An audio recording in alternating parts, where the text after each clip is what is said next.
آج میرا آپ سے سوال یہ کہ کیا آپ کو معلوم ہے کہ وہ کون کون سے کام ہیں، وہ کون کون سے طریقے ہیں، کون کون سے انداز ہیں جن کے ذریعے آپ جلد اللہ تعالیٰ کے قریب ہو سکتے ہیں، یا جو آپ کو اللہ تعالیٰ کے قریب کرنے والے ہیں؟ کیونکہ آپ سے ایک بات میں نے کہی تھی اور اس کو آپ ایک کی پوائنٹ بنا لیجئے کہ ہمیں سالوں کا نہیں، مہینوں کا نہیں، ہفتوں کا نہیں، گھنٹوں کا نہیں، لمحوں کا استعمال جاننا ہے. ٹھیک ہے نا؟ یہ ایک کی اسٹیٹمنٹ ہے ٹائم مینجمنٹ میں. ہمیں لمحوں کو استعمال کرنے کا سلیقہ سیکھنا ہے. اور پھر میں نے ایک اور بات کہی تھی آپ کو کہ صرف استعمال نہیں بلکہ بہترین استعمال سیکھنا ہے. اور بہترین استعمال کے لیے ہمیں پھر بہترین کام آنے چاہیے، معلوم ہونے چاہیے کہ بہترین کام کون سے ہیں. تو یہاں چند ایک مثالیں آپ کو دوں گی کہ وہ کون لوگ تھے جنہوں نے اللہ کا قرب پانے کے لیے اپنی زندگیاں بہترین طریقے پر آرگنائز کر لیں، جس سے وہ اپنے وقت سے بھرپور فائدہ اٹھا کے گئے. ایک بزرگ کہتے ہیں اگر ایک دن میں اپنے کسی ذکر میں کوئی کمی کر دوں تو پھر ممکن نہیں کہ اگلے دن اس کمی کو پورا کر سکوں، کیونکہ اس دن کا نامہ اعمال اس چیز کے بغیر چلا گیا، خالی. اس بات کو سمجھنے کے لیے آپ یوں کر سکتے ہیں کہ ہمارا ہر دن ایک خالی صفحہ ہے ہماری ڈائری کا جو روزانہ ہمیں ملتا ہے. گویا ہر روز صبح سب کو ایک خالی پیپر مل جاتا ہے شام تک کے لیے یا اگلی صبح تک کے لیے، جو اس کے اعمال نامے کا کاغذ ہے. ہر روز کی طرح مثلاً آج بھی آپ کو آپ کے اعمال نامے کا کاغذ ملا ہوا ہے، جس پر صبح سے لے کر رات تک کے آپ کے سارے کام ریکارڈ ہوتے ہیں. کیا کیا آپ نے سب لکھا جاتا ہے. وَكُلُّ كَبِيرٍ وَصَغِيرٍ مُسْتَطَرٍ، ہر چھوٹی بڑی بات لکھی چلی جا رہی ہے. ٹھیک، لمحہ لمحہ اس میں شو ہو رہا ہے کہ آپ نے کہاں گزارا، چاہے مختلف رنگوں سے یا مختلف ڈیزائنوں سے. یا اس صفحے کو آپ اپنا دن سمجھ لیجئے ایک، یا اس سے آپ اپنے آپ کو کمپیئر کر لیجئے. یہ صفحہ ہے ایک، اس میں مختلف رنگ لگے ہوئے ہیں، مختلف لکیریں ہیں، مختلف رنگ ہیں. کہیں ایک رنگ ہے، کہیں دوسرا ہے، کہیں تیسرا ہے، کہیں پورا ہے، کہیں آدھا ہے، کہیں کٹا ہوا ہے، کہیں ایک طرف کو جھکا ہوا. آپ سمجھیے کہ یہی آپ کے سارے دن کے کام ہیں.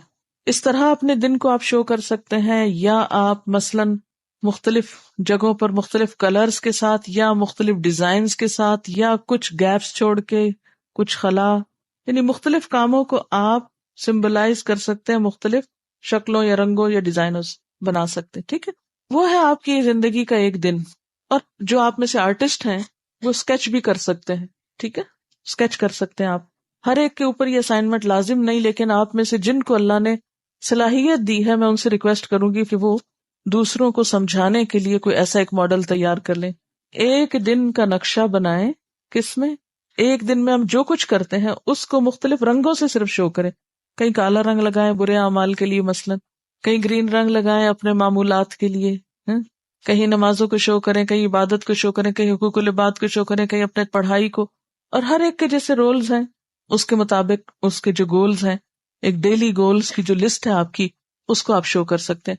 اب دیکھیے کہ جب تک ہم اپنے اہداف مقرر نہیں کرتے، اپنے گولز متعین نہیں کرتے، اس وقت تک ہمارے اوقات یا ہمارا ٹائم ایٹ رسک ہے، نقصان پر ہے. جلد از جلد اپنے فرائض اور اپنی ذمہ داریوں کی لسٹ بنا کر سامنے رکھ لیں کہ مرنے سے پہلے کیا کیا کر لینا چاہیے آپ کو، کون کون سے قرضے چکا دینے چاہیے، کون کون سے حق ادا کر دینے چاہیے، کون کون سے فرائض پورے کر لینے چاہیے. اور بائی دا وے وقت کون سا ہے وہ موت کا، کیا ٹائم ہے، ٹائم لمٹ کیا آپ کے پاس، لمحے کا نہیں پتا، اس لیے اس میں تاخیر نہیں ہونی چاہیے. وَلْتَنْظُرْ نَفْسٌ مَا قَدَّمَتْ لِغَدٍ، ہر شخص کو اپنا آپ حساب کرنا ہے. کیا ٹاسک ہے میرے، کیا اسائنمنٹس ہیں میری، کیا ذمہ داریاں ہیں میری، کیا فرائض ہیں میرے، کیا امنگیں ہیں، کیا آرزویں ہیں، کیا گولز ہیں، اہداف ہیں، زندگی میں کیا کرنا چاہتی ہوں. تو سب سے پہلے تو قرض اور فرض کی لسٹ بنائیے، مجھ پہ فرض کیا ہے، مجھ پہ قرض کیا ہے، یعنی ذمہ داری کیا ہے. پھر اس کے بعد آپ مزید کیا چاہتے ہیں، خواہشات کی لسٹ بنا لیں، امنگیں، آرزویں، ٹھیک ہے نا، ان کی آپ لسٹ بنا لیں. اچھا، پھر کچھ چیزیں تو سالوں میں ہوگی. ٹھیک، مثلاً عبداللہ بسفر ایک بہت اچھے قاری ہیں، ان سے کسی نے پوچھا کہ تم کیا کرنا چاہتے ہو زندگی میں، جیسے ہمارے یہاں بچے کہتے ہیں ہم پائلٹ بنیں گے، کوئی ڈاکٹر بنیں گے. تو ان سے کسی نے پوچھا کہ تم کیا کرو گے، تو ان کا میں اپنی زندگی میں 1 ملین لوگ حافظ بناؤں گا. ملین جو 10 لاکھ ہوتے ہیں. اب یہ تو نہیں ہو سکتا کہ کوئی اگر یہ گول بنائے اور وہ کہ کل میں اپنا گول پورا کر لوں، یہ نہیں ہو سکتا. کچھ گولز ایسے ہیں جو آپ کی زندگی کے ساتھ لمبی عمر تک چلیں گے اگر آپ کو اللہ نے لمبی زندگی دے دی. ڈپینڈ کرتا ہے تو اللہ کی مرضی، ہمارے ہاتھ میں تو کچھ نہیں.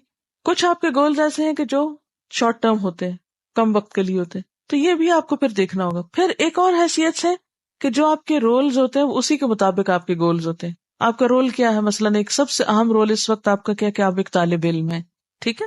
آپ کے اور بھی رولز ہو سکتے ہیں، مثلاً آپ ایک بیٹی ہیں، آپ ایک بیوی ہیں، آپ ایک ماں ہیں، آپ ایک مثلاً ڈاکٹر ہیں، کچھ بھی ہیں.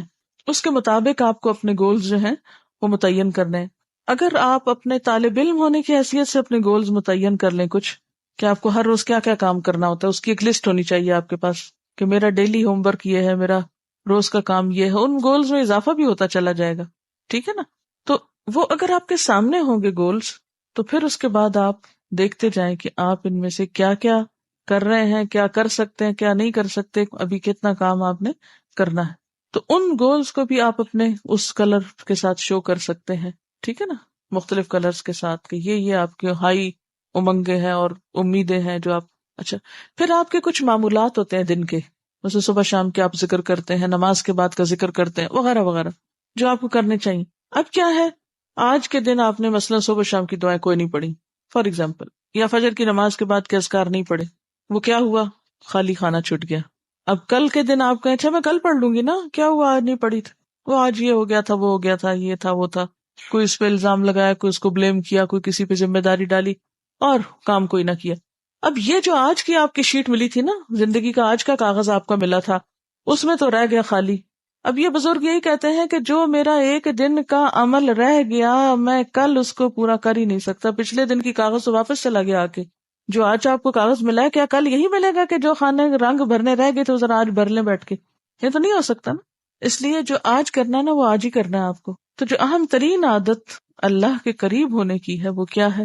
کچھ چیزوں کو جو آپ نے اپنے گول سیٹ کیے ہوئے، جو اپنی عادات ہیں، ٹھیک ہے بہت زیادہ نہ بے شک سیٹ کریں، اتنے ہی کریں جو آپ کر سکتے ہیں، ان کو آپ نے پورا کرنا ہے. سستی، کمی، کوتاہی، کاہلی، غفلت سے ان کو بھولنا نہیں، چھوڑنا نہیں. اور ہو جائے غفلت تو اتنا ہی وقت محض ایکسکیوزز کرنے میں نہیں گزار دینا، کیونکہ بہت سے لوگ نمبر 1 سستی سے کام نہیں کرتے، پھر نمبر 2 غیر حقیقی وجوہات بتاتے رہتے ہیں جو سچی کوئی نہیں ہوتی. اپنے کو بھی دھوکہ دیتے ہیں، اوروں کو بھی دیتے ہیں. وما یخدعون الا انفسهم وما یشعرون. جب تک اپنے ساتھ ہم سچے نہیں ہوں گے اس وقت تک ہم اپنے دشمن ہیں. خود اپنے ساتھ سچے، اپنا بھلا سوچے، کسی پہ احسان نہ کریں.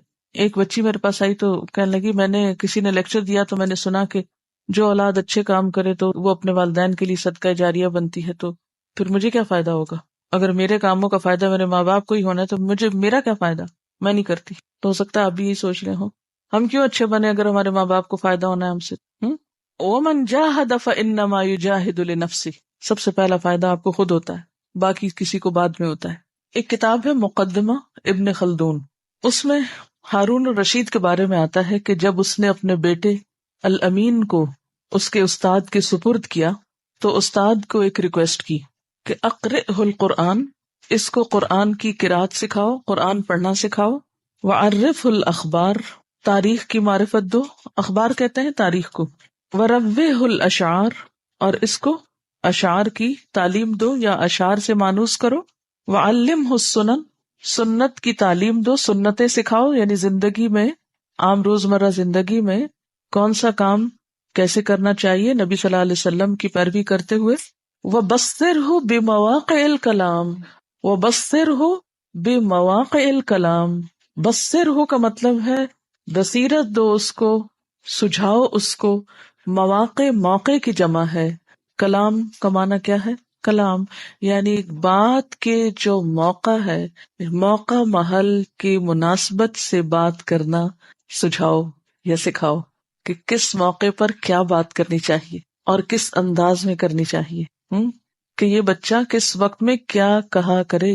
وَامْنَعْهُ مِنَ الضِّحْكِ إِلَّا فِي أَوْقَاتِهِ، اور اس کو ہنسنے سے روک کر رکھنا مگر اس کے موقع پر یا موقع کی مناسبت سے یا اس کے اصل وقت میں. إِلَّا فِي أَوْقَاتِهِ، مگر ہنسی کے وقت. کیوں؟ بے موقع کی ہنسی کیا ہوتی؟ بے موقع کون ہنستا ہے؟ مجنون. جو مجنون ہوتے ہیں، پاگل لوگ جنہیں آپ کہتے ہیں، ان بیچاروں کو نہیں پتا ہوتا کہ کہاں ہنسنا ہے کہاں رونا ہے، تو ہر موقع بے موقع وہ ہنس دیتے ہیں بعض اوقات۔ تو بعض لوگ بھی بالکل مجنونانہ حرکتیں کرتے ہیں، سنجیدہ مجلس میں ہنسنا شروع کر دیتے ہیں، بعض اوقات نماز پڑھتے ہوئے ہنسنے لگتے ہیں۔ عموماً آپ نے بچوں کو دیکھا ہوگا کہ نماز میں کھڑے ہوتے ہیں اور ساتھ ہی ہنسنا شروع کر دیتے، ایک ہنستا ہے اور سارے بچے اگر کٹھے نماز پڑھے سب ہنسنا شروع کر دیتے۔ اب ان کو آپ کیا کہہ کے معاف کر دیتے ہیں؟ بچے ہیں، لیکن بڑوں کو تو نہیں معاف کیا جا سکتا نا۔ اور اگر کوئی ایسی حرکتیں کرتا ہے کا مطلب ہے کہ اس کے اندر ادب نہیں، اخلاق نہیں، تمیز نہیں، اس کی تربیت ہی نہیں ہوئی، ٹھیک ہے۔ یعنی ہنسنا منع نہیں ہے، لیکن اس وقت ہنسنا جب ہنسنے کا موقع نہ ہو، یا بے موقع ہنسنا، وہ درست نہیں ہے۔ اسی طرح بے موقع کی بات حماقت ہے۔ مثلا موضوع کوئی چل رہا ہے، بات کوئی ہو رہی ہے، اور ایک شخص اٹھ کے بالکل ارریلیونٹ بات کرتا ہے، غیر موضوع، غیر مناسب، غیر متعلق، جس کو آپ کہیں گے، کیا کہیں گے آپ اس کو؟ کہ اس کا دماغ درست ہے؟ بات کس کی ہو رہی ہے اور یہ اس میں کیا کہہ رہا ہے؟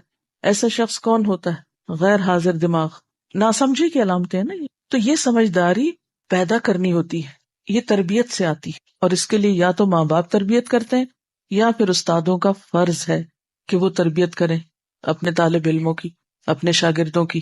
لیکن والدین کو تو وقت ہی نہیں ہے، جن کے پاس کھانے کو نہیں، ان کے پاس یہ عذر ہے کہ ہم کیا کریں، بچوں کے لیے اگر کمائے نہیں تو ان کو بھوکا مارے۔ جن کے پاس زیادہ ہے وہ زیادہ کی وجہ سے اتنے مشغول ہیں کہ ان کو اپنے انٹرٹینمنٹ اور اپنے مصروفیات سے وقت نہیں، لہذا نسلوں پہ نسلیں بگاڑ کا شکار ہیں۔ اور پھر اسکولوں کا مقصد تعلیم دینا تو رہ گیا ہے، تربیت شاید ان کی ذمہ داری میں سے نہیں۔ تو ایسے میں قرآن پڑھنے پڑھانے والے اگر اس گیپ کو فل کریں اور اس فریضے کو ادا کریں تو تبھی اسلام کا کوئی عملی نمونہ سامنے آئے گا، ورنہ اگر ہم بھی بے سوچی سمجھی باتیں اور بغیر موقع کے کام کرتے رہے تو ہماری زندگی بھی ضائع ہونے کا امکان ہے، ٹھیک ہے نا۔ وقت کے صحیح استعمال میں ایک تو یہی اہم ترین بات ہے کہ جس کام کے لیے جو وقت مقرر کیا گیا ہو اس کام کو اس وقت کے اندر کرنا، اور اس کی تربیت اور ٹریننگ ہمیں اللہ سبحانہ وتعالیٰ نے دی ہے نمازوں کے ذریعے۔ اور ہمارے سہل پسند نفسوں پر سب سے بھاری کیا ہے؟ نماز۔ اور نماز نہ پڑھنے والے، خیر ان کے لیے تو پھر اوقات کی پابندی کوئی اہمیت ہی نہیں رکھتی، لیکن عموماً یہ دیکھا گیا ہے کہ جو نماز پڑھنے والے بھی ہیں وہ بھی ایک بہت بڑی مشکل کا شکار ہیں، اور وہ کیا ہے؟ افضل وقت یا وقت کے اندر نماز پڑھنا۔ عموماً اس کا اہتمام نہیں ہوتا، اور یہ کس کی صفت بتائی گئی؟ سستی کے مارے نماز پڑھنا، اور نماز میں اللہ کو یاد نہ کرنا، ادھر ادھر کی باتیں سوچتے رہنا، منافقین کی۔ ان المنافقین یخادعون اللہ وہو خادعہم، بے شک منافق اللہ کو دھوکہ دیتے ہیں۔ یہ جو ٹال مٹول والی عادت ہے نا، یہ بھی ایک طرح سے چیٹنگ ہی ہے۔ وہو خادعہم، اور وہ ان کو دھوکہ دینے والا ہے۔ وَإِذَا قَامُوا إِلَى الصَّلَاةِ قَامُوا كُسَالَىٰ، اور جب وہ نماز کے لیے کھڑے ہوتے ہیں تو سستی کے مارے کھڑے ہوتے ہیں۔ یُرَاؤُونَ النَّاسَ، لوگوں کو دکھاوا کرتے ہیں، کام کرنے کا مقصد کچھ اور ہوتا ہے، دکھاتے کچھ اور ہے۔ وَلَا يَذْكُرُونَ اللَّهَ إِلَّا قَلِيلًا، اور اللہ کو بہت تھوڑا یاد کرتے ہیں۔ اس کا کیا تعلق ہے؟ نماز میں سستی سے کھڑے ہوتے ہیں، یعنی اللہ کو بہت کم یاد کرنے کا کیا تعلق ہے نماز میں سستی کرنے کے ساتھ؟ بات یہ ہے کہ جب وہ آتے ہی سستی کے ساتھ ہیں، پڑھتے ہی لیٹ ہیں، تو پھر اللہ کو کہاں یاد رکھیں گے؟ اس نماز میں اللہ تعالیٰ کو انسان اسی وقت یاد رکھ سکتا ہے جب انسان ٹائم پر نماز پڑھے، وقت لے کر پڑھے۔ اگر وقت ہی نہیں ہے نماز پڑھنے کا، یا بہت تھوڑا وقت رہ گیا ہے، تو بھلا آپ کس طرح اللہ کو یاد کر سکتے ہیں اس میں؟ پھر تو آپ کا دھیان کس کی طرف ہوگا کہ بہت تھوڑا وقت ہے، جلدی سے نماز پڑھ لوں۔ اسی کی تفسیر آپ صلی اللہ علیہ وسلم نے کی تھی نا، کہ تلک صلاۃ المنافق، تلک صلاۃ المنافق، تلک صلاۃ المنافق، یہ منافق کی نماز ہے، یہ منافق کی نماز ہے، یہ منافق کی نماز ہے۔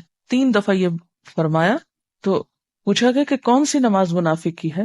فرمایا کہ وہ شخص جو سورج کے پیلا پڑنے کا انتظار کرتا رہتا ہے، اچھا ابھی تو وقت ہے، ابھی کافی ٹائم ہے، پڑھ لیتا ہوں نا، حتیٰ کہ جب غروب ہونے کے قریب ہوتا ہے وہ تو نماز کے لیے اٹھتا ہے اور 2-4 ٹھونگے مار لیتا ہے، جس طرح مرغا زمین سے دانہ چننے کے لیے ٹھونگے مارتا ہے، اور اس میں وہ اللہ کو کچھ بھی یاد نہیں کرتا۔ جلدی کی نماز میں پھر اللہ تعالیٰ کی یاد تو نہیں ہوتی ہے، اور جلدی کے 2 ہی سبب ہو سکتے ہیں، جلدی نماز پڑھنے کے 2 ہی سبب ہو سکتے ہیں، ایک تو یہ کہ سستی، اور دوسرے دیر سے پڑھنا، یعنی نماز میں دل ہی نہ ہونا، سستی ہے، نماز کو ایک بوجھ سمجھنا، تو جب نماز کے لیے کھڑے ہوئے تو بس جلدی سے بوجھ اتار کے پھینکا. اور دوسرے تاخیر ہو گئی تو اب جلدی پڑھنی پڑے گی.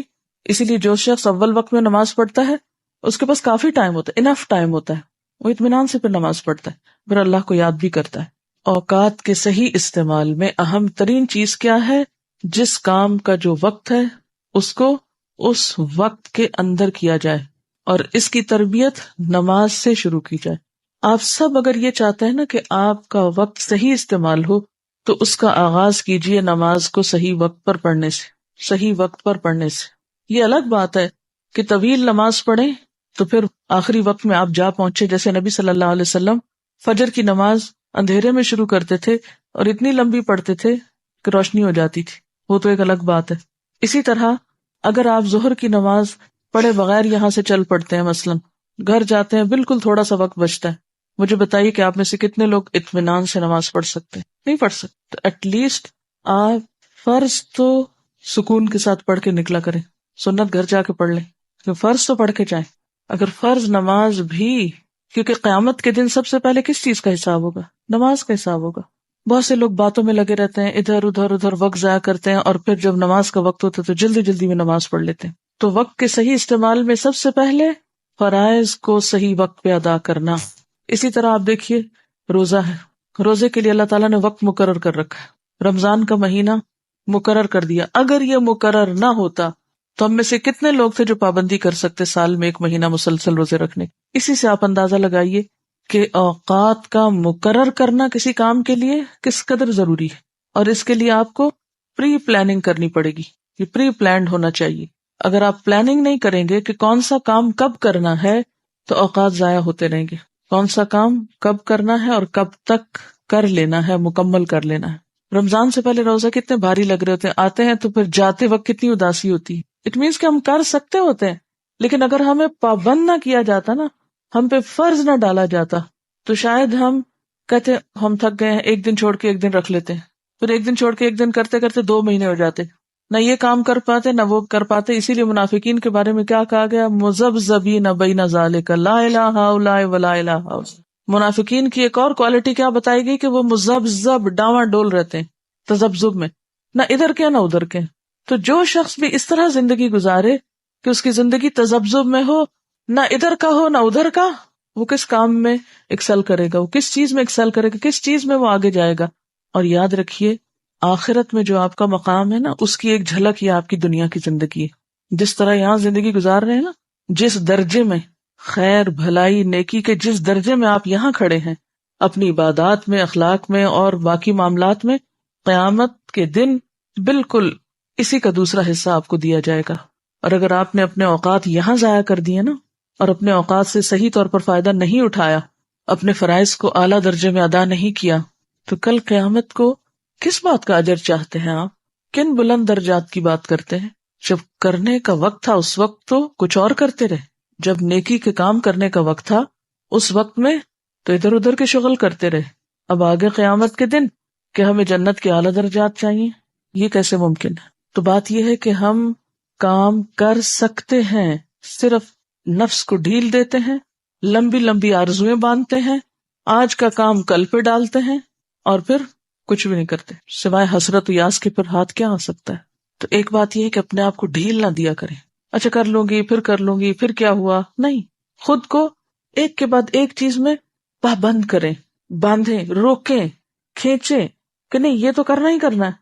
بس اب بچوں کے ساتھ آپ دیکھیں کہ مائیں کتنی جدوجہد کرتی ہیں، ان کا جی چاہتا ہے ہوم ورک کرنے. کتنے بچے ہیں جو خود آ کے خوشی سے اپنے کرسی میں اس پہ بیٹھ کے ہوم ورک کرتے ہوں، پکڑ پکڑ کے، کھینچ کھینچ کے، اور پھر جب عادت ہو جاتی ہے تو اگلے سالوں میں کیا ہوتا ہے؟ پھر کہنا نہیں پڑتا. تو کوئی بھی اچھا کام ہو، نیکی کا کام ہو، خیر اور بھلائی کا کام ہو، شروع میں آپ کہیں گے نہیں یہ تو ہو ہی نہیں سکتا، میرے لیے تو ناممکن ہے، میں نہیں یہ کر سکتی، میرے بس میں نہیں ہے. لیکن اگر آپ واقعی ارادہ کر لیں تو سب کچھ بس میں ہے، ہو سکتا ہے، کر سکتے ہیں اور کر جائیں گے. اور یہ کام آپ کو اپنے لیے خود ہی کرنا پڑے گا. اس کے لیے آپ اپنے نیکی کے کام، خیر اور بھلائی کے کاموں میں اوپر جانے کے لیے ٹارگٹ رکھا کریں. کیسے؟ مثلاً آپ اس کو ایک پہاڑ کے اوپر چڑھنے سے تعبیر کریں یا اس سے تشبیہ دیں. آپ اپنے ٹارگٹ رکھیں، اچھا مجھے اتنی دیر میں یہاں تک پہنچ جانا چاہیے.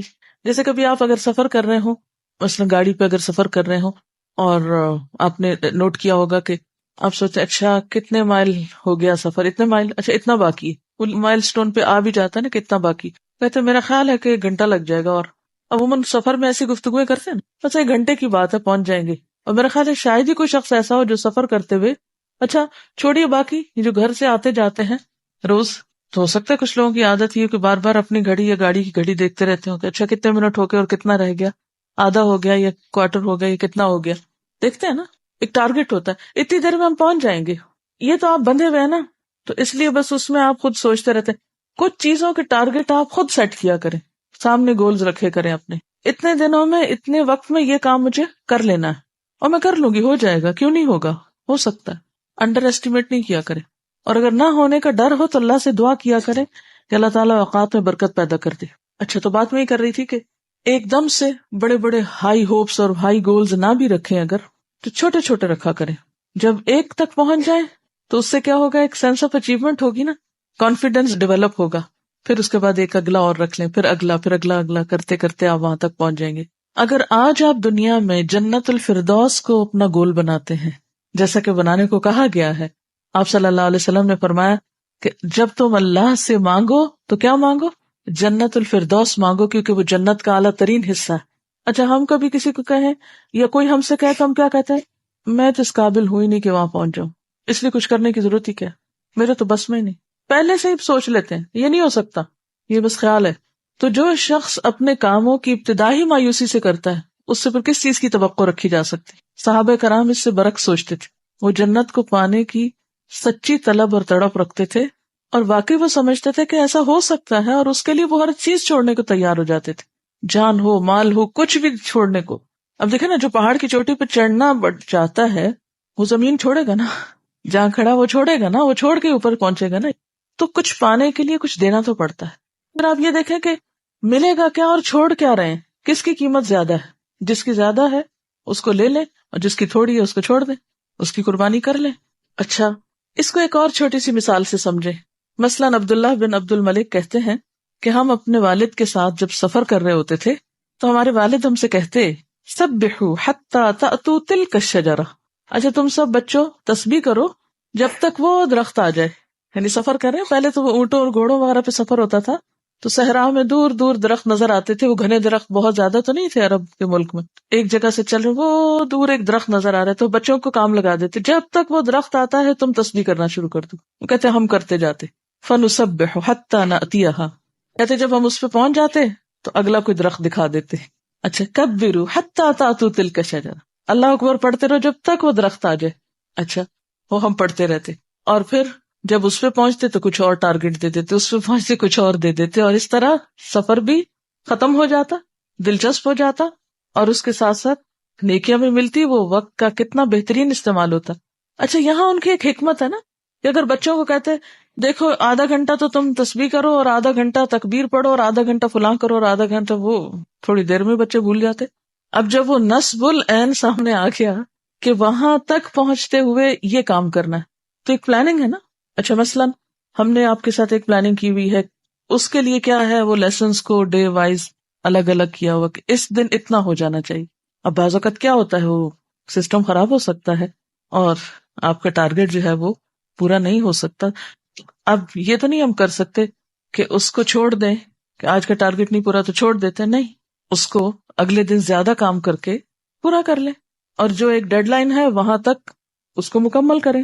باقی بہت سی بیچ میں ایسی چیزیں آ جاتی ہیں جو مرضی کے خلاف ہوتی ہیں، انسان کو مشین نہیں، مشین بھی ہو تو مشینیں بھی خراب ہوتی ہیں، ٹھیک ہے نا، مشینیں بھی خراب ہو جاتی ہیں، انسان کے ساتھ بیماری بھی ہے، مسائل بھی ہیں، بہت سی چیزیں لگی ہوئی ہیں، لیکن ان میں سے کسی بھی چیز کو اپنے راستے میں رکاوٹ نہیں بننے دینا چاہیے کہ اچھا اب یہ ہو گیا تو اب سب بیٹھ جاؤ، سب کام چھوڑ۔ ہم تو انتظار میں رہتے ہیں کہ کوئی ایسی ایمرجنسی ہو، خدا نخواستہ کوئی چیز ہو تو ہم ذرا آرام کر لیں، خوش ہو جائیں کہ شکر ہے کام نہیں کرنا پڑا۔ نہیں، اپنے ٹارگٹ مقرر کر رہے اور چھوٹے چھوٹے رکھتے جائیں، جب اس کو اچیو کر لیں تو اگلے پہ، اگلے سے اگلے پہ، اگلے سے اگلے پہ، تو انشاءاللہ آپ اس طرح اپنے اوقات کو صحیح طور پر استعمال کریں۔ آپ دیکھیں کہ اللہ تعالیٰ سارا سال ہم سے پابندی کراتے ہیں چھوٹے یونٹ میں، یعنی دن کے 5 حصوں میں 5 نمازیں پڑھوا کر، پھر سال میں روزے رکھوا کے، پھر اسی طرح زکوٰۃ، پھر اسی طرح حج، سب ٹائم کے ساتھ بندھے ہوئے ہیں نا. تو اپنے کاموں کو، جیسے پہلے بھی میں نے کہا تھا، اپنے کاموں کو اوقات کے ساتھ باندھ لے. بہت سے لوگ اپنا کافی وقت صرف اس میں ضائع کرتے رہتے ہیں کہ وہ اپنی مصروفیات کی کہانی سناتے رہیں. کچھ لوگوں کی عادت ہوتی ہے ہر وقت اپنی مصروفیات کی کہانی سناتے رہتے ہیں. تھوڑا سا کام کر لیتے ہیں، پھر اگلے وقت میں اس قصے کو دہراتے ہیں. اچھا پہلے میں نے یہ کیا، پھر یہ کیا، پھر یوں ہوا، پھر وہ آیا، پھر وہ گیا، پھر وہ رداد سنا کے پھر اگلا کوئی کام شروع کرتے ہیں. بولا اس کا کیا مقصد ہے؟ پھر جو کوئی کام نہیں کرتے، گلٹ ہوتی ہے اندر، پھر اس کا تذکرہ کرتے رہتے ہیں. کوئی پوچھے نہ پوچھے دہرائے چلے جاتے ہیں قصہ. اپنا وقت بھی ضائع کرتے ہیں، دوسرے کو بھی سنا کے بور کرتے ہیں. تو یہ جو زبان کی حفاظت ہے لغویات سے، بیکار گفتگو سے، اس سے خاص طور پر بچنے کی کوشش کریں. اپنی گفتگو کا اگر آپ حساب کرنے لگیں گے نا تو انشاء اللہ تعالیٰ آپ کے وقت کا بہت سا حصہ جو ہے وہ بہت اچھے کاموں میں استعمال ہونے لگے گا. بہت سے لوگ زبان کی حفاظت سے مراد صرف یہ لیتے ہیں کہ جھوٹ نہ بولو، چغلی نہ کرو. وہ تو ہے ہی، وہ تو نہیں کرنی چاہیے، لیکن جو بہت کثرت کلام جو ہے یہ درست نہیں ہے. اللہ تعالیٰ کو جو چیزیں ناپسند ہیں ان میں مال کا ضائع کرنا اور قیل و قال. قیل و قال کیا ہے؟ کہا گیا اور اس نے کہا، وہ یہ کہہ رہا تھا، یہ کہہ رہی تھی، فلاں نے یہ کہا، فلاں کا یہ قول ہے، فلاں نے یہ فرمایا، بس اسی قسم کی باتیں. تو اگر آپ اپنی گفتگو کا حساب انشاءاللہ رکھیں گے کہ زائد ضرورت نہ بولیں، اور اس کے لیے بھی ٹارگٹ رکھیں. جیسے میں نے اگلے مہینے کا رکھا ہوا ہے کہ میں اپنی گفتگو میں مزید کمی کروں گی. یہ چونکہ میرا اپنا ایک ٹارگٹ ہے تو آپ کو ایک راز فاش کر رہی ہوں، اور اس کے لیے خصوصی دعائیں کرنی ہے میں نے کہ یا اللہ میری گفتگو میں صرف وہ بچے جو واقعی ضرورت ہے، اور زائد ضرورت کلام کی عادت مجھ سے چھڑا دے. کلاس میں تو چلے ٹھیک ہے، سکھانے کے لیے بولنا تو ہے، لیکن اپنا حساب خود کرنا چاہیے نا. اور ایک مشکل یہ بھی ہے، مجھے ریسنٹلی اس کا بہت زیادہ احساس ہو رہا ہے کہ کہتے ہیں نا لقمان حکیم سے کسی نے پوچھا تھا حکمت کہاں سے سیکھی، تو اس نے کہا احمقوں سے. تو بعض اوقات انسان دوسروں کی گفتگو سے یہ سیکھتا ہے کہ کس شخص کی گفتگو میں کتنا ایسا فالتو تھا، یعنی جو آپ پہ ایک بوجھ بننے لگتا ہے. تو پھر آپ سب سے پہلے تو اپنے اندر سے وہ نکالیں. تو اس میں یہ ہے کہ جب دوسرے لوگ ایسی گفتگو کرتے ہیں جو آپ پہ بھاری ہوتی ہے، تو پھر سب سے پہلے آپ اس گفتگو کو اپنی کلام سے نکال دیں. ایک اور بات یہ ہے کہ جو انسان کی عمر زیادہ ہوتی جاتی ہے، تو آپ نے نوٹ کیا ہوگا کہ اس میں بھی شاید معلومات زیادہ جمع ہو جاتی ہیں اندر، یا معلوم نہیں کیا مشکل ہوتی ہے، تو گفتگو طوالت پکڑنے لگتی، یا پھر اپنے اوپر کنٹرول کم ہو جاتا ہے انسانوں کا. یہ بھی ایک وجہ ہوتی ہے. اس بات سے بہت ڈر لگتا ہے مجھے کہ انسان کا سیلف کنٹرول کم ہو جائے. سارے قوا کمزور ہو جاتے ہیں نا، حافظہ کمزور ہو جاتا ہے. اب جب حافظہ کمزور ہے، ابھی یاد ہی نہیں رہا کیا کہا، پھر وہی بات کر دی، پھر وہی کر دی، وقت تو ضائع ہوا نا. کتنی ضروری ہے یہ بات کہ ہم ان تمام خرافات سے بچنے کے لیے اپنا حساب بھی کرتے رہے، اور خاص طور پر اللہ تعالیٰ سے دعا کریں فالتو بیکار چیزیں زندگی سے نکلے. ترقی یافتہ ممالک میں جو کام کے اوقات ہوتے ہیں اس میں لوگ بالکل نہیں بولتے، یعنی کام کے وقت میں نہیں بولتے. مثلاً ایک کتاب میں نے ایک واقعہ پڑھا تھا کہ ہندوستان کے کچھ لوگوں کا ایک ٹرپ جاپان گیا، تو وہاں انہیں ایک فیکٹری دکھائی گئی، اس میں لوگ کام کر رہے تھے. تو حسب عادت جو ڈیلیگیشن تھا اس نے کام کرنے والوں سے گفتگو شروع کر دی، اچھا یہ آپ کیسے بنا رہے ہیں، یہ کیا ہے، وہ کیا ہے. حالانکہ ان علاقوں میں انتظام ہوتا ہے کہ آپ فیکٹری دیکھیں خاموشی کے ساتھ، اور جو کچھ وہاں ہو رہا ہے اس سب کو ایک اسکرین پر الگ سے ایکسپلین کیا جاتا ہے. وہ ہر ایک سے جا کے آن دا اسپاٹ نہیں آپ پوچھ سکتے. تو صاحب لکھتے ہیں جو اس میں شریک تھے کہ کسی نے کسی بات کا جواب نہیں دیا. ان لوگوں نے اس طرح ظاہر کیا گویا یہ بات ان سے کی نہیں جا رہی، کسی اور سے بات ہو رہی ہے. اچھا اب ہوا یہ کہ جب بریک ہوئی فیکٹری میں تو وہ صاحب جو ان کی بات کا جواب نہیں دے رہے تھے وہ آئے اور انہوں نے کہا کہ اصل میں ہم کام کے اوقات میں بات نہیں کرتے، کام کا وقت کام کا وقت ہے. اچھا اس کی ٹریننگ بھی ہمیں اللہ تعالیٰ نے دی ہے، کہاں؟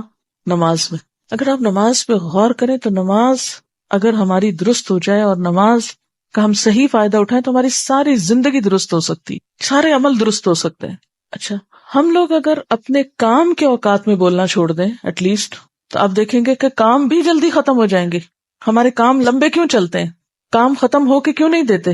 ہم کھانا پکا رہے ہیں یا کھانا کھا رہے ہیں یا کوئی بھی کام کر رہے ہیں تو آپ نے دیکھا ہوگا کہ وہ کام آدھے گھنٹے کا کام تھا، وہ گھنٹے سے بھی آگے نکل گئے، ہم ٹارگٹ میٹ ہی نہیں کر سکے. وہ ٹائم ٹیبل سارا ہی ڈسٹرب ہو گیا. کئی لوگ ٹائم ٹیبل بناتے ہیں اور پھر خود بھی اس کی پیروی نہیں کرتے، اس کو فالو نہیں کرتے. تو اب کیا ہوتا ہے کہ وہ کچھ بھی نہیں کر پاتے زندگی میں. تو اس میں اگر کام کے اوقات میں مثلاً آپ نے اگر اپنے پڑھائی کے لیے جو وقت مقرر کیا نا گھر میں، آپ اس وقت میں کسی ایسی جگہ چلے جائیں جہاں آپ پھر اس ٹائم میں بات نہ کریں کسی. اچھا، بعض لوگوں کا حال کیا ہوتا ہے، یہاں سے جاتے ہی بستہ کھول لیتے ہیں، کتاب کھول کے بیٹھ گئے، اور وہ بھی قرآن شریف.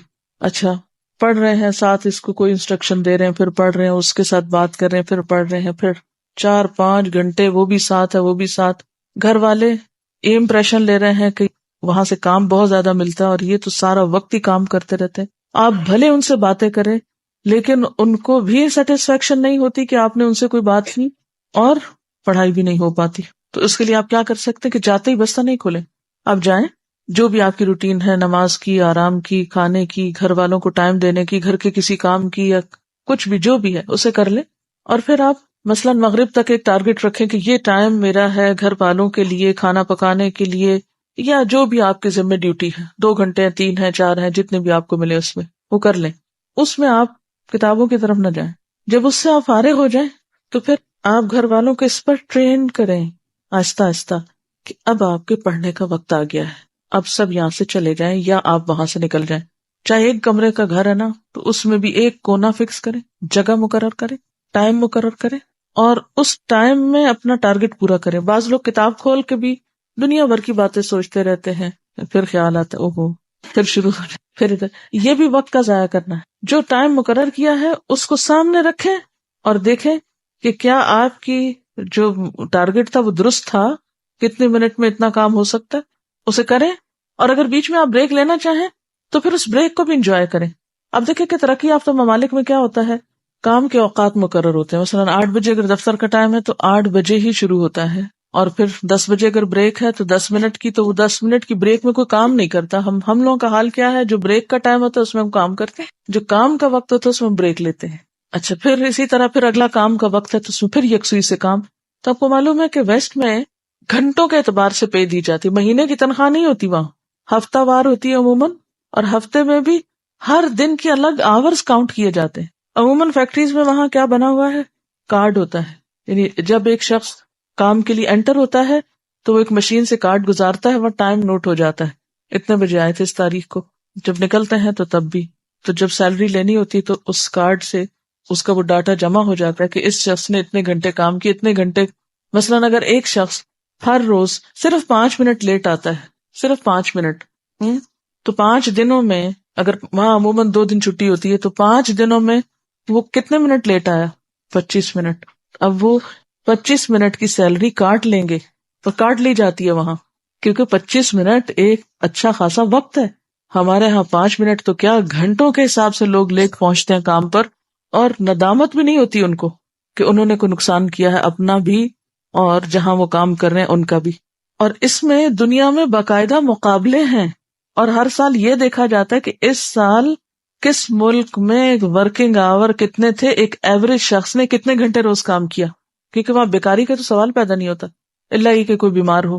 اب مثال کے طور پر یہ ایک اسٹیٹسٹکس ہے میرے سامنے، 1970 میں امریکہ میں ایوریج ہفتہ وار کام 39.8 گھنٹے تھا، 1975 میں 39.5 تھا، 1980 میں، یعنی ہر 5 سال کا یہ انہوں نے جائزہ لیا، 39.7 تھا. یہ 0.7 0.5 0.8 کا کیا مطلب ہے کہ یہ بھی گنا گیا ہے.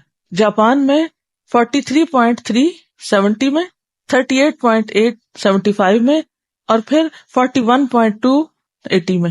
اسرائیل میں 42.1 1970 میں، 40.3 75 میں، 38.3 80 میں.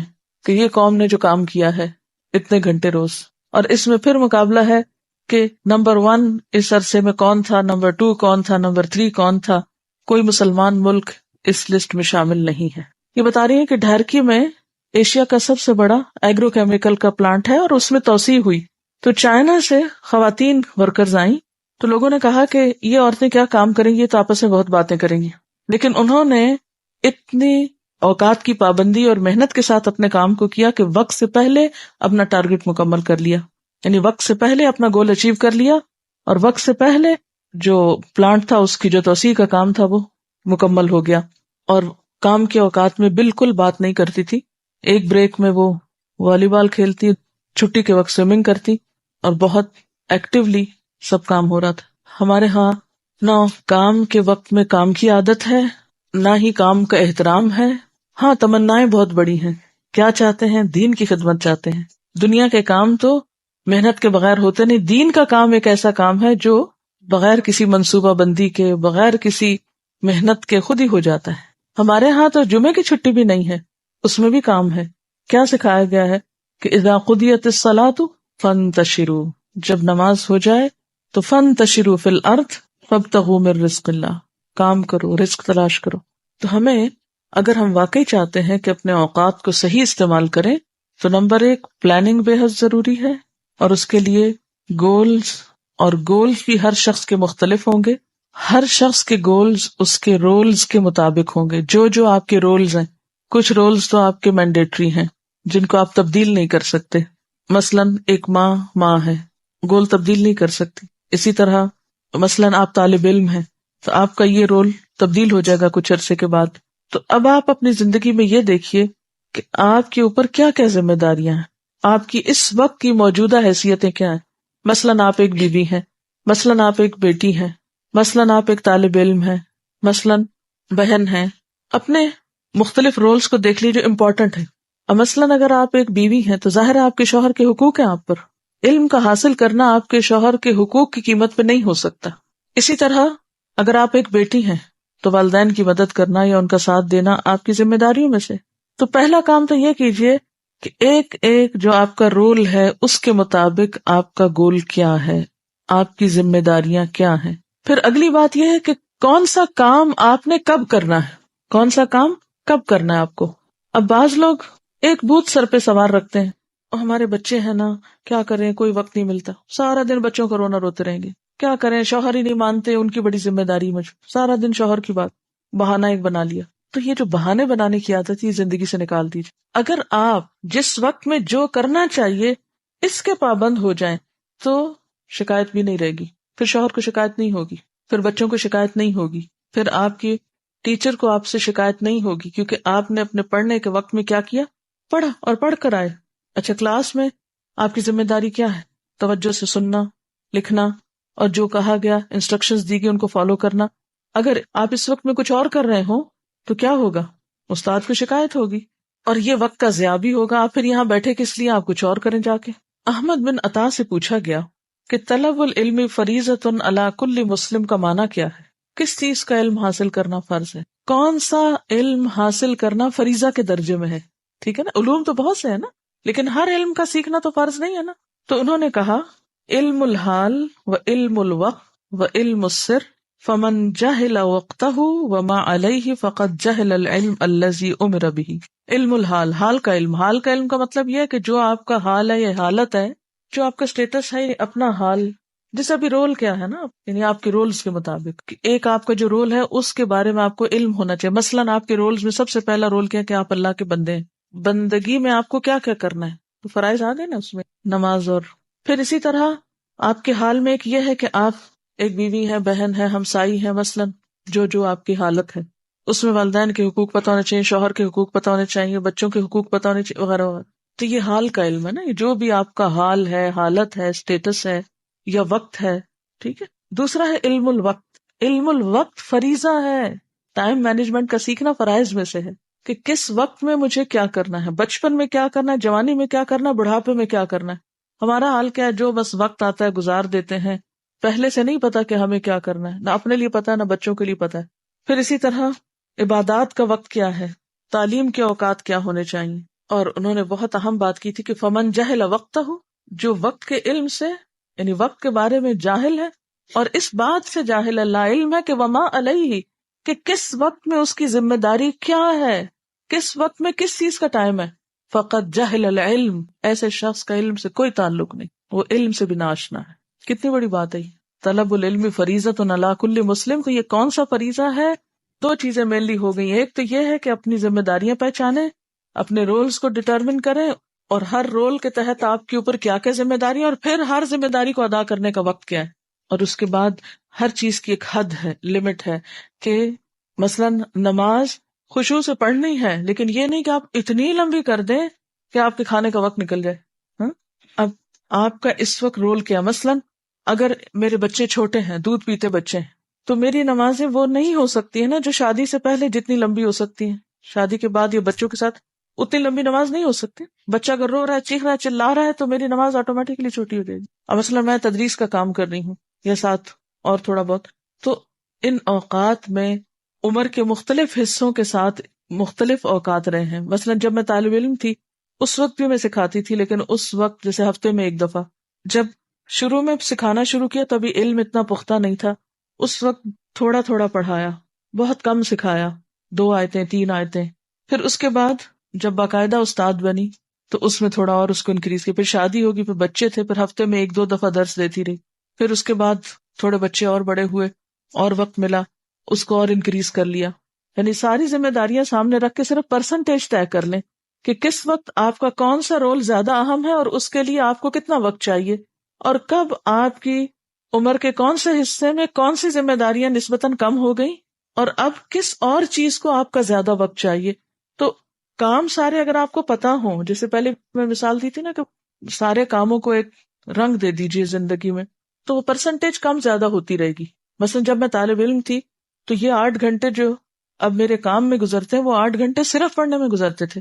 اس وقت پڑھانے میں 8 گھنٹے نہیں گزرتے تھے، یا اور مینجمنٹ کے کاموں میں 8 گھنٹے نہیں گزرتے تھے. اسی طرح جب بچے چھوٹے تھے تو اس وقت اوقات اور طرح کے تھے، بڑے ہوئے تو اور طرح کے ہوئے، کچھ اور بڑے ہوئے تو کچھ اور اوقات میں تبدیلی ہو گئی. تو یہ آپ لوگ جب تک اپنے حال کو نہیں جانیں گے کہ آپ کا اس وقت حال کیا ہے، آپ کے اوپر کس کس طرف سے پریشر ہے، آپ کے اوپر کون کون سے کام ہیں، ان سب کو لکھ لیجیے. جو کام آپ کو بادر کرتے ہیں، جو لوگ آپ کو پریشان کرتے ہیں، یہ کرو یہ کرو، سب لکھ لیں. تو ایک اس طرح کی ایکویشن سی بنا لیں، کام اکول ٹو وقت. اس کام کے لیے اتنا وقت درکار ہے مجھے، اور اس وقت کو اسی کام کے لیے استعمال کرنا ہے. اس میں اگر کوئی ناروا پریشر ڈالے تو اس پریشر کا مقابلہ کرنا ہے پھر. اور اگر آپ تنکوں کی طرح ہلکے ہو کے ہر چیز پہ بہتے چلے گئے تو پھر تو آپ کچھ بھی نہیں کر سکیں، پھر کہیں ٹھہریں گے آپ. اور یہ جو انسان کے اندر ایک کیفیت آتی ہے نا کہ ڈٹرمینیشن کی اور پختگی کی، اللہ کی مدد سے آتی، صبر کے ساتھ آتی. جلد بازی کو زندگی سے نکال دیں تو پھر آتی. چھوٹی چھوٹی باتوں پر پریشان ہو جانا، چھوٹی چھوٹی باتوں پہ بڑے بڑے فیصلے کر لینا، چھوٹی چھوٹی باتوں پہ، جیسے کل بھی شاید بات کی تھی جذباتیت کی، تو آپ کو جذباتیت زندگی سے نکالنی ہوگی. لوگوں کی باتوں کی پرواہ چھوڑ دیں، کیونکہ جب ہم لوگوں کی باتوں کی پرواہ کرنے لگتے ہیں تو ہم چاہتے ہیں ایک دن میں لوگ پلٹ جائیں. نہیں پلٹ سکتے، چھوڑ دیں آپ ان کو، پلٹ جائیں گے جب انہوں نے پلٹنا ہوگا. میرے ساتھ ریسنٹلی 1-2 واقعات ہوئے.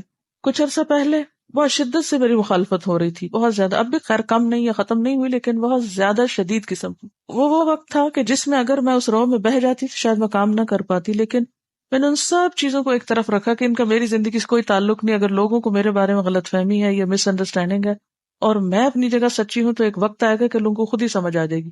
اور اگر میں اس میں اپنا کام چھوڑ کے اور لوگوں کی باتوں کا جواب دینے بیٹھ جاؤں گی تو جو کر رہی ہوں اس میں رکاوٹ آ جائے گی. اور یہ سب تو شیطان کا شر ہے ہی، اس لیے کہ میں جو کر رہی ہوں وہ چھوڑ دوں. تو مجھے وہ نہیں چھوڑنا جو میں کر رہی ہوں. اب کل رات ہی کسی بزرگ کا فون تھا، انہوں نے بہت دفعہ ہمارے آفس میں کال کر کے تو نمبر لیا میرا پرسنل کہ آپ ان سے ضروری بات کرنی ہے. اور بات کیا تھی، ایک طرح سے روندھی ہوئی آواز میں معافی مانگ رہے تھے کہ بیٹی مجھے آپ کے بارے میں پتا نہیں تھا کہ آپ کیا کر رہی ہیں، آپ کون ہیں. لا علمی میں نے آپ کے خلاف بہت باتیں کی ہیں اور بہت برا بھلا کہا ہے آپ کو. اب میں آپ کی کیسٹ سن رہا ہوں، مجھے پتا چلا ہے کہ آپ کیا ہیں اور کیا کر رہی ہیں، تو میں آپ سے بہت معافی چاہتا ہوں. اب وہ عمر میں بھی بڑے اور بزرگ بھی. تو مجھے نعوذ باللہ ایک لمحے کے لیے بھی خیال نہیں آیا کہ اچھا، بلکہ الٹا ان کے لیے دل سے دعا ہی نکلی کہ اللہ تعالیٰ نے اتنی سمجھ دی ہے کہ اپنے سے چھوٹے کسی انسان سے وہ اس طرح کی معذرت کر لے. ہمیں سے کتنے لوگ ہیں یہ جو یہ کر سکتے ہیں کہ کسی کے ساتھ برا کیا اور پھر جا کے کہیں آپ مجھے معاف کر دیں، میں نے آپ کے ساتھ یہ کیا ہے. ہمارے اندر وہ ظرف ہی نہیں ہے. تو اس وقت میں اللہ کا ہی شکر ادا کر رہی تھی اور میں سوچ رہی تھی کہ یہ ایک سائن ہے، سمبل ہے کہ اگر آپ ایک چیز کو حق اور سچ سمجھ کر اس پہ جمے ہو تو مخالفت تو ضرور ہوگی، اور اگر ہوگی تو پھر اللہ ٹیسٹ کرے گا، امتحان لے گا کہ تم پھر بھی جمے رہتے ہو یا پھر ہل جاتے ہو یا چھوڑ دیتے ہو اپنا کام. تو جو آندھی طوفان کے وقت کام چھوڑ کے بیٹھ جائے پھر کیسے آگے چل سکتا ہے. آپ کرتے جائیں، لوگوں کی مس انڈرسٹینڈنگ، لوگوں کی غلط فہمیاں، لوگوں کی باتیں کوئی حیثیت نہیں رکھتی. آپ مجھے بتائیے قیامت کے دن لوگوں کی باتیں ہم کو بچائیں گی؟ لوگوں کی باتیں ہمارے پلے میں اگر وہ غلط ہی کر رہے ہیں اور برا ہی کر رہے ہیں تو وہ بھی ہمارے حسنات میں پڑیں گی. قیامت کے دن ہمارے نیکیوں میں اضافہ ہو جائے گا، اور ہم اپنی طرف سے برا نہیں کر رہے اور ہم کسی کو برا بھلا نہیں کہہ رہے. اس کے باوجود لوگ بغیر جانے ایک بات سنی سنائی پہ چل رہے ہیں تو چلتے جائیں. کیا فرق پڑتا ہے، ہم لوگوں کے تو کچھ کر نہیں رہے. تو آپ جب تک اپنے آپ کو اللہ کے لیے خالص نہیں کریں گے نا تو نیکی کے کام میں ٹھہر نہیں سکتے، کیونکہ آپ کر لوگوں کے لیے رہے ہیں. جس دن لوگوں کی تعریف نہیں ملی تو آپ لازماً بیٹھ جائیں گے. جو لوگ صرف تعریفوں کے بلبوتے پہ کام کرتے ہیں وہ زیادہ دیر نہیں چل سکتے. اللہ تعالیٰ کو سب سے زیادہ جو دعا پسند ہے وہ عافیت کی دعا ہے کہ اللہ میں آزمائشوں سے بچا کے رکھ.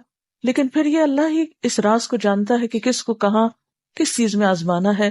اور یہ یاد رکھیے کہ کسی کی آزمائش چھوٹی ہوتی کسی کی بڑی ہوتی، لیکن ہوتی ہر ایک کی ہے. ایک تو یہ بات زندگی میں یاد رکھیں، اگر ہم سمجھتے ہیں کہ دین کے راستے میں ہمیں کوئی رکاوٹ نہیں، گھر والوں کا سب تعاون حاصل، ہو سکتا ہے صحت کے کسی مسئلے میں آزمائے جا رہے ہیں، ہو سکتا ہے کوئی مال میں آزمایا جا رہا، ہو سکتا ہے کوئی اولاد میں آزمایا جا رہا، ہو سکتا ہے کوئی شوہر کی طرف سے آزمایا، ہو سکتا ہے کوئی بیکار کی کسی اور چیز میں.